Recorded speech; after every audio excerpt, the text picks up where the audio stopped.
নমস্কাৰ 24 লাইভ চাই থকাৰ বাবে ধন্যবাদ ষ্টুডিঅ'ত মই পলাৰ লৈ আহিছোঁ এই মুহূৰ্তৰ এটা গুৰুত্বপূৰ্ণ খবৰ এখন ব্যতিক্ৰমী বিদ্যালয় আৰু এক ব্যতিক্ৰমী পদক্ষেপ এই বিদ্যালয়খনৰ ছাত্ৰ-ছাত্ৰীসকল শ্ৰেণীকোঠাত নহয় আছে পথাৰত কিয় ছাত্ৰ-ছাত্ৰীসকলে বিদ্যালয়ত নাথাকি শ্ৰেণী পথাৰত আছে আমি জনাম এই মুহূৰ্তত খুব বিশেষ আমি জনাইছো এটা গুৰুত্বপূৰ্ণ খবৰ যোৰহাটৰ এখন বিদ্যালয়ৰ ব্যতিক্ৰমী পদক্ষেপ যোৰহাটৰ এখন বিদ্যালয়ৰ ব্যতিক্ৰমী পদক্ষেপ দেখিবলৈ পোৱা গৈছে বিদ্যালয়ৰ ছাত্ৰ-ছাত্ৰীসকল শ্ৰেণীকোঠাৰ হলনি আছে পথাৰত শ্ৰেণীকোঠাৰ শিক্ষাদানৰ হলনি পাঠদান কৰাৰ পৰিৱৰ্তে তেওঁলোক আছে পথাৰত কৰ্মই ধৰ্ম এয়া আমাৰ মৰ্ম এই কথাষাৰ সৰুগত কৰি যোৰহাটৰ চিনামৰা জাতীয় বিদ্যালয়ত ভুই ৰোৱা অনুষ্ঠান ছাত্ৰ-ছাত্ৰীসকলক শিপাৰ লগত সংযুক্ত কৰি ৰখাৰ লক্ষ্য আৰু উদ্দেশ্যৰে শ্ৰেণী শিক্ষককে ধৰি বিভিন্ন ক্ষেত্ৰৰ ব্যৱহাৰিক শিক্ষা প্ৰদান কৰি আহিছে বিদ্যালয়ৰ সঞ্চালক দিব্যজ্যোতি শৰ্মাৰ নেতৃত্বত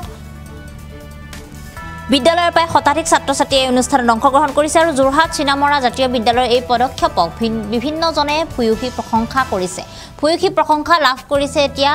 এখন ব্যক্তিগত খণ্ডৰ প্ৰাথমিক জাতীয় বিদ্যালয়ে চিনামৰা জাতীয় বিদ্যালয়খনৰ এই যি আসলতে দৃশ্য এই দৃশ্য এতিয়া সকলোকে মন চুই গৈছে হৃদয় চুই গৈছে কিয়নো শ্ৰেণী শিক্ষাৰ উপৰিও বিদ্যালয়ৰ যি শ্ৰেণী শিক্ষা সেই শ্ৰেণী শিক্ষাৰ উপৰিও এতিয়া আন ব্যৱহাৰিক দিশত আসলতে যি জ্ঞানৰ প্ৰয়োজন হয় খেতি-বাতিৰ দিশত আসলতে যি ব্যৱহাৰিক জ্ঞানৰ প্ৰয়োজন হয় সেই জ্ঞান আসলতে দিবলৈ যত্ন কৰিছে বিদ্যালয়খনে এটা ভাল লগা দৃশ্য এটা মন চুই যোৱা দৃশ্য আমি এই দৃশ্য এই মুহূৰ্তত আপোনালোকক দেখুৱাইছোঁ একেলগে এনেদৰে বিদ্যালয়ৰ শিক্ষাৰ্থীসকলে সকলোৱে লগ হৈ যেটো বাৰিষাৰ বতৰ আৰু বাৰিষাৰ বতৰ এতিয়া এনেদৰে পথাৰত নামি ভুই ৰোৱা পৰিলক্ষিত হৈছে যি সময়ত আসলতে কেৱল মাত্ৰ আধুনিকতাৰ নাম লৈ পেলাই চলি যোৱা দেখিবলৈ পোৱা যায় খেতি পথাৰৰ পৰা আসলতে যেটো বহু আজিকালি মানুহে খেতি নকৰে বা এনে ধৰণৰ যি আসলতে গাঁৱলীয়া যি আমাৰ খেতি কৰাৰ পৰম্পৰা এই দিশৰ পৰা আঁতৰি যোৱা দেখিবলৈ পোৱা যায় কিন্তু এই বিদ্যালয়খনে আসলতে যি মূল শিপা মাটিৰ সৈতে সংযুক্ত হৈ থকা যি মূল শিপা সেই মূল শিপা যাতে বিদ্যালয়খনৰ শিক্ষাৰ্থীসকলে পাহৰি নাযায় তাৰ বাবে এয়া ব্যতিক্ৰমী পদক্ষেপ গ্ৰহণ কৰা দেখিবলৈ পোৱা গৈছে আৰু এয়া এটা অতি ভাল লগা দৃশ্য যোৰহাটৰ এখন বিদ্যালয় অৰ্থাৎ চিনামৰা জাতীয় বিদ্যালয়ৰ এই যি ব্যতিক্ৰমী পদক্ষেপ এই ব্যতিক্ৰমী পদক্ষেপ এটা ভাল লগা দৃশ্য এটা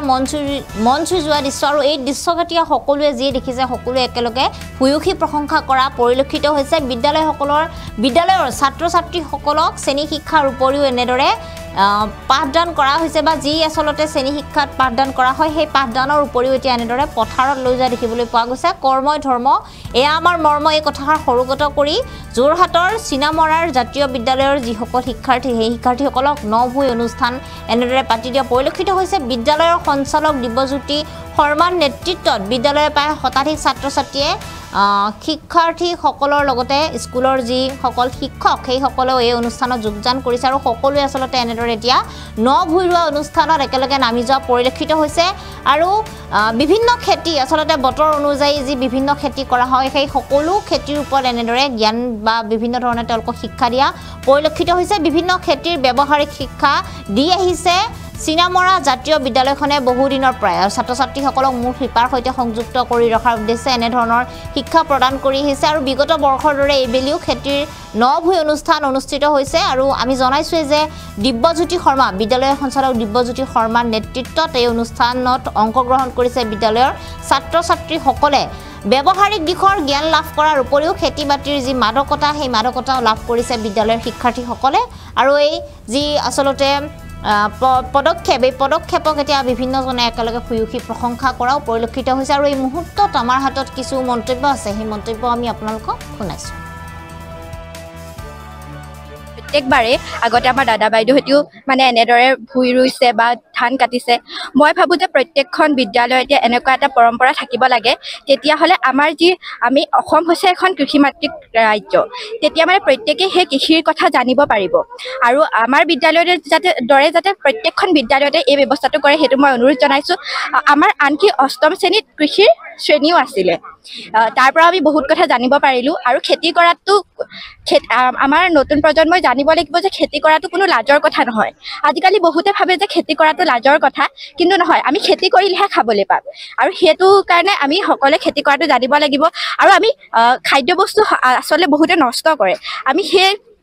আমি এতিয়া ৰুইছোঁ গম পাইছোঁ যে কিমান কষ্ট সেই খাদ্য বস্তু উৎপাদন কৰিবলৈ সেয়েহে আমি সেই খাদ্য বস্তুৰ মূল্যও গম পাইছোঁ আৰু মই অনুৰোধ জনাওঁ যে প্ৰত্যেকখন বিদ্যালয়তে যাতে এনেকুৱা এটা ব্যৱস্থা কৰে আৰু আমাৰ বিদ্যালয়ত কৰাৰ বাবে মই আমাৰ অধ্যক্ষ আৰু সঞ্চালক দিব্যজ্যোতি শৰ্মাক বহুত বহুত ধন্যবাদ জনাইছোঁ আগলৈও যাতে এই পৰম্পৰা চলি থাকে ইয়াকে মই কৈছোঁ মুগাৰে মহুৰা ঐ তাতোত কৈছে নে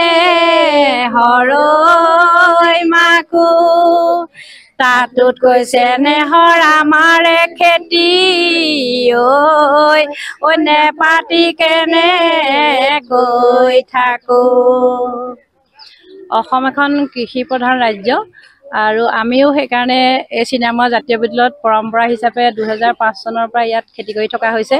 আৰু এই কৃষি বিষয়টো আমাৰ 8ম শ্ৰেণীৰ পৰা অন্তৰ্ভুক্ত হৈছে তেওঁলোককো আচলতে ক্লাছৰুমত আবদ্ধ নাৰাখি তেওঁলোকক বিভিন্ন ধৰণৰ খেতিসমূহো কৰোৱা হয় আৰু আজিও সেইকাৰণে একেধৰণে আমাৰ এই প্ৰতি বছৰে এনেকুৱা ৰোৱা পৰ্বটো কৰা হয় তেনেকৈ ধান ৰোৱাৰ সময়ত ধান ৰোৱা পৰ্বটো কৰা হয় তেওঁলোকক মনত আনন্দ দিবৰ বাবে আমি অকণমান সেইকাৰণে অকণমান ফূৰ্তি কৰিব বিচাৰিছোঁ আৰু সেইকাৰণে আৰু এটা বিহু গাব খুজিছোঁ সৰু ফুল ফুল ফুলি আছে সৰু ফুল চিঙু লাগে সৰু ফুল ছিঙিব নোৱাৰো সৰু ফুল মনত বেজাৰ লাগে সৰু ফুল ফুল ফুলি আছে সৰু ফুল চিঙু লাগে সৰু ফুল ছিঙিব নোৱাৰো সৰু ফুল মনত বেজাৰ লাগে বিদ্যালয়ত আজি ভূঁই ৰোৱা উৎসৱ আজি চিনামৰা জাতীয় বিদ্যালয়ে ভূঁই ৰুইছে আৰু ছাত্ৰ ছাত্ৰীসকলে ৰুইছে আপোনালোকে দেখিব যে ছাত্ৰ ছাত্ৰীসকলে কেনেকৈ তেওঁলোকে আনন্দ উৎসৱ কৰি পেলাই ভূঁইত অংশগ্ৰহণ কৰিছে চিনামৰা জাতীয় বিদ্যালয়ে 2005 চনৰ পৰাই ছাত্ৰ ছাত্ৰীসকলক কৃষিৰ লগত যুক্ত কৰি আহিছে বাম খেতিৰ দিনত বাম খেতি দ খেতিৰ দিনত দ খেতি ধান ৰোৱাৰ দিনত ধান ৰোৱা ৰোৱাৰ দিনত ৰোৱা আমি বিশ্বাস কৰোঁ কৰ্মই ধৰ্ম ইয়া আমাৰ মৰ্ম আচলতে শিক্ষাৰ মৰ্ম হৈছে মৰ্ম হ'ব লাগে কৰ্মৰ লগত যুক্তহীনভাৱে যদি কেৱল শ্ৰেণীকোঠাত ABCD 1 2 শিকোৱা যায় অ আ ক খ 1 2 শিকোৱা যায় সেই শিক্ষাই ছাত্ৰ ছাত্ৰীসকলক পূৰ্ণাংগ মানুহ এজন কেতিয়াও কৰিব নোৱাৰে তেওঁলোকে ডাক্তৰ হওক ইঞ্জিনিয়াৰ হওক ডাঙৰ অফিচাৰ হওক DC হওক লাগিলে মন্ত্ৰী MLA হওক কিন্তু তেওঁলোকে খেতিয়কৰ যিটো মৰ্মবেদনা সেইটো উপলব্ধি কৰিব লাগিব তেওঁলোকে যে কৃষিৰ লগত যুক্ত আমাৰ এই মানুহখিনি কিমান যে দুখ কষ্টেৰে খেতি কৰে আৰু সেই খেতি যে আমি খাই জীৱন নিৰ্বাহ কৰি আছো সেই কথা তেওঁলোকে বুজিব লাগিব নহ'লে আমাৰ কৃষিভূমিবোৰ ধ্বংস হৈছে চৰকাৰে কৃষিভূমিবোৰ ডাঙৰ পুঁজিপতিসকলক দি দিছে আজি ডাঙৰ পুঁজিপতিসকলে কোটি কোটি টকা কৃষিভূমিবোৰ কিনি লৈছে কিনি লৈ ডাঙৰ উদ্যোগ কল কাৰখানা বনাইছে কিন্তু খেতি নাথাকিলে কেৱল উদ্যোগ কল কাৰখানাই আমাৰ পেট পটাব নোৱাৰে আৰু আমি জীয়াই থাকিব নোৱাৰিম সেয়েহে কৃষি যে মূল সেই কথাটো শিকাবৰ কাৰণে আমি ছাত্ৰ ছাত্ৰীসকলক এই ধৰণে আচলতে প্ৰত্যেক বছৰে আমি কৃষিৰ লগত যুক্ত কৰিছোঁ আৰু আজি আপোনালোকে দেখিছে